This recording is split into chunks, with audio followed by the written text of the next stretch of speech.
Hey everybody. So it's Monday, which means it's time for your essential, hi Julie, your essential astrology reports for the week. I am here on Facebook and on Instagram, so if my eyes go away from you, do not be concerned or offended. So let's dive right in because it's a really exciting week. There's some stuff happening. So Mercury moved into Pisces on Sunday, and Mercury is not a fan of being in Pisces. So it's going to be an interesting 2 months because Mercury, with its retrograde, is going to be hanging in Pisces for 2 months. Now, Mercury in Pisces struggles with finding its words. It's not it's not a wordsmith. It is a feeler. Pisces is a sign of feeling. It's a water sign. Mercury typically rules Virgo and Gemini, which are air and earth, and they're very, they're wordsmiths. They're they're details, ideas, all that organization. Innovation, all those things. So here's the deal. With Mercury and Pisces, you really want to connect into the words that make you feel something. So poetry, music are really great opportunities. Writing, journaling, communicate your feelings with Mercury and Pisces. And there are going to be times where you can't necessarily give words to your feelings, and that's okay. So sometimes just letting your partner or the person you're connecting with know that is going to be really, really helpful. It's interesting because Valentine's Day always falls with Sun in Aquarius, which is not like a super lovey-dovey sign. I feel like if Valentine's Day were moved just a week later to Pisces, we would all be a lot happier. But this is going to be a nice one this week. Before I get to that, I want to talk about a big thing that's going to be happening on Wednesday. So Wednesday, and you may already be feeling it, the Mars and Uranus are coming together in the sky. So I often call a conjunction a kiss in the sky. This week, I'm calling it a collision. Mars has been working its way toward Uranus for a while. Uranus moves slow. It's far away from us. It's a slower moving planet. It's an outer planet. Uranus is in its last degree of Aries, 29 degrees, the very final degree. Mars is about to join it on Wednesday. He's pretty close. So you may already be feeling this. And this is a pretty big deal because they're not going to meet again for 2 years. So this is going to start in astrology, we study cycles, right? And there's lots of cycles that layer on top of each other. And some of them are short and some of them are long and some of them are in between. And this is sort of an in-between cycle, I would say. It's 2 years, okay?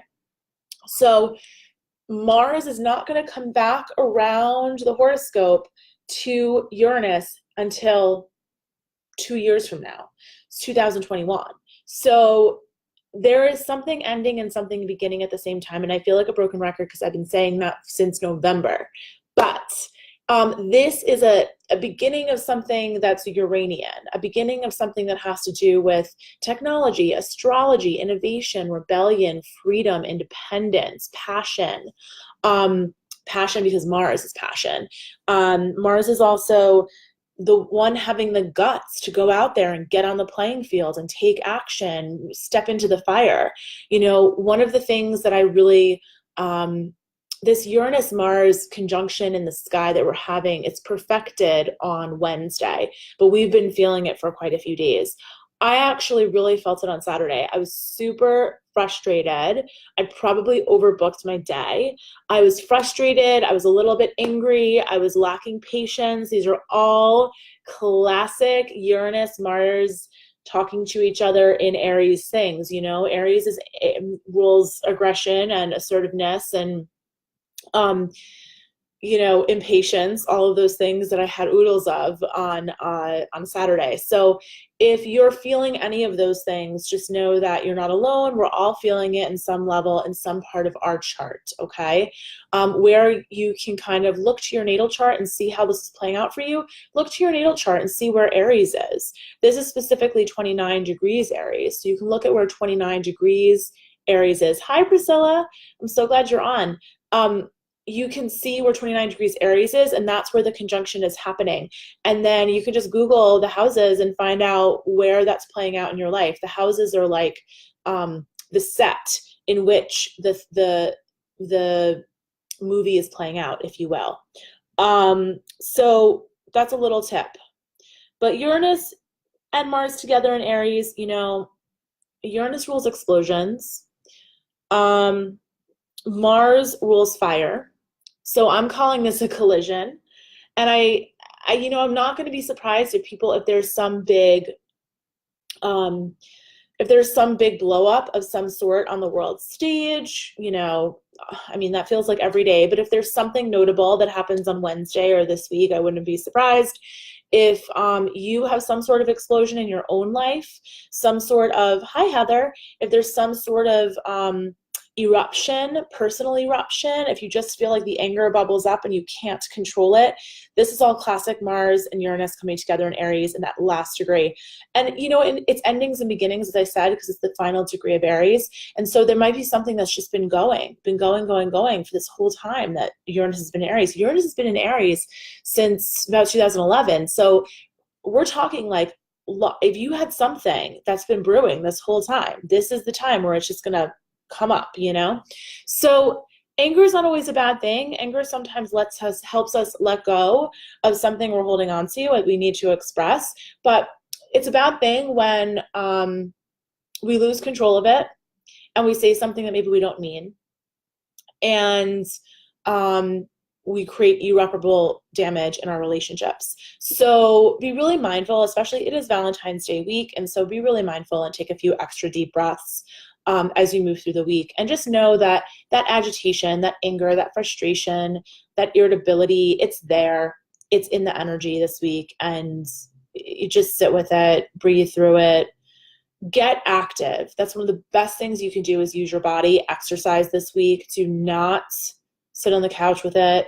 Really get out there and move your body. It will make you feel better, especially Mars and Aries. Mars and Aries wants to move. It wants to be physical. It wants to get that energy out. So make sure you do that. Okay, so I've said a lot about that Mars and Uranus meetup. The other thing that's really interesting is that Mars is going to move into Taurus on Thursday, early Thursday. So we are going to have Valentine's Day with a whole new Mars energy that we haven't had in a while. So Mars has been in its home sign of Aries, my home sign. So if you've been feeling really motivated, maybe a little like head down, pushing forward, blinders on, not even paying attention to what anyone else is doing, that's all very Mars and Aries, you know. Mars and Aries is super focused on where we're going. Mars and Aries people like myself are not necessarily very interested in what's behind us or to the side. It's really about what's in front of us. So we can be myopic. It's a great energy to get something started and get something going. And that's why, you know, end of January, beginning of February has been so great for so many of us. We feel like we're getting that momentum again. And Mars and Aries helped with that. And now Mars is going to move into Taurus, and it's a very different energy. So Mars in Taurus is basically like slow and steady wins the race. It likes to dig, you know. I had this conversation the other day about how in my very first yoga teacher training, the teacher spoke about how you want to dig one deep hole and go deep with one practice versus digging lots of shallow holes and just getting a taste of everything. And Taurus likes to dig one deep hole. It's funny, we were talking the other day about this, and I said at a workshop I was at, and I think of Aquarius as someone who likes to dig a lot of shallow holes, and it works for them, you know. I think every sign and every energy has something different to it, and there are different parts of our life where we need to activate different things. So right now, Mars and Taurus is going to say, hey, let's dig a really deep hole and get really deep with whatever you're working on. So Mars and Uranus coming together in Aries, the final degree, it's the ending of something and the beginning of something new. Whatever you are choosing to begin, it could be something involving technology, innovation, rebellion, freedom, going into business for yourself, stepping out of something that's been holding you back. There's lots of ways it could be manifesting, but whatever that thing is that you're starting, Mars is going to go into Taurus the next day, which is going to give you the staying power to put a plan in place to make that thing happen. So Mars in Taurus is really routined. It's committed. It's about commitment. One of the reasons I really like Mars and Taurus for Valentine's Day is that if you are with someone and it is serious or it's getting serious, this is going to be a great opportunity to like dig deep and get in it together and be like, yes, we're doing this. We're partners. We're on the same page. This is a great Valentine's Day to make sure that you are on the same page with someone. Now, if you are not in something serious and you're having fun, just be really clear with that, because that Mars in Taurus is going to maybe want you to make something more serious than it is. It's going to encourage you or give you the drive to make that a little bit more committed. So be really clear in the next few days about where you are in that relationship, if you are in one. It's going to be a slow and passionate and feel grounded and steady and all those really nice things that we generally want from a steady, serious relationship, you know? It's funny, we talk about this a lot. My best friend is a therapist, and we talk a lot about how the inexplicable butterflies, the feeling in your gut, the sparks that fly, like it's all very overrated. And she was sharing with me that there is research now saying that all of that is just our body saying that something is wrong. Now, I don't have all the research. There's a book about it. If you want to know the book, message me and I'll give you the book title. But basically, the idea that the sparks and that inexplicable something that I'm feeling is actually our body saying that, no, this is not a steady, safe, committed thing. This is actually not a safe environment. So I thought it was really interesting. This Valentine's Day is going to be the opposite. You're going to want to feel like steady and in it, and you're going to want to feel grounded. You're going to want to feel safe. You're going to want to feel supported. And that's a really, I think, sweet way to spend Valentine's Day. Taurus also loves luxury. It loves like the finer things in life, good linens, bathrobes, champagne, chocolate-covered strawberries. So all of that cheesy Valentine's Day stuff on the luxury level is going to really, hit home this particular Valentine's Day. All right, so that's Mars and Taurus. We're going to be hanging with Mars and Taurus for a while. So we're going to have all of those energies pushing us from behind. It can be a time that we kind of fall into a rut. So I would say use the Mars and Taurus to create a routine, create a commitment, create a structure, create a plan that supports whatever you are trying to create. Whatever this Uranus and Mars meeting in the sky has inspired you to do, inspired you to change, inspired you to take action with. I think of Mars and Uranus colliding as the willingness to endure intensity for the sake of transformation. That is, sorry, my phone is trying to kick me off.